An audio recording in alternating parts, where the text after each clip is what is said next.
Pakistan stock market में कारोबारी हफ्ते के पहले रोज मुस्बत रुझान रहा। ट्रेडिंग के दौरान 100 इंडेक्स में 600 से ज्यादा पॉइंट का इजाफा रिकॉर्ड किया गया, जिसके बाद इंडेक्स 1,15,000 की सतह अबूर कर गया। तफसीलात क्या है, मार्केट सेंटिमेंट कफील अहमद से जानते हैं। जी कफील।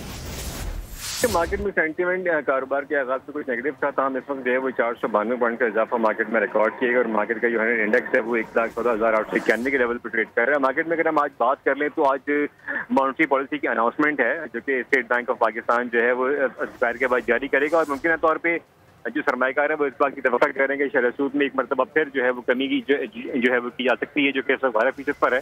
और ताहम अगर हम बात कर लें चैम्बर ऑफ अपने कॉमर्स का, तो उनकी डिमांड है कि जो शेयर सूद है उसमें 300 से 400 बेसिस पॉइंट जो है वो कमी की जाए। तो इस वक्त मार्केट जो सेंटीमेंट है पॉजिटिव है और 1,14,500 के लेवल पर मार्केट जो है वो ट्रेड कर रही है। शेयर सूद में भी कमी मुतवक्के है। कफील अहमद अपडेट कर रहे थे, आपका शुक्रिया। सब्सक्राइब करें और बेल दबाएं ताकि कोई खबर रह न जाए।